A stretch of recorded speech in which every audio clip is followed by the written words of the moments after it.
Hey guys, this is Jada, also known as RealJay, and today I will be showing you me doing my eyebrows for the first time. This is my eyebrow kit. These are the colors, and this is what the brush looks like, or wand, whatever. But I'm not going to be using this brush today. I'm going to be using this brush. This brush is made for eyebrows. It's by MAC. I'm going to be using the light brown because I have blonde hair. Let's get started.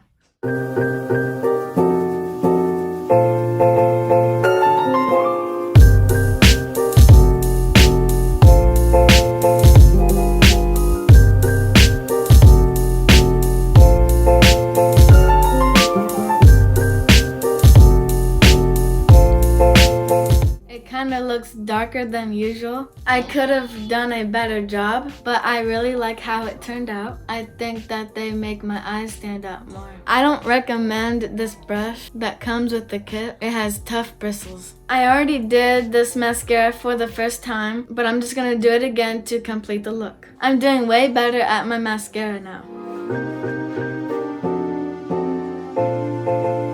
This is what it looks like.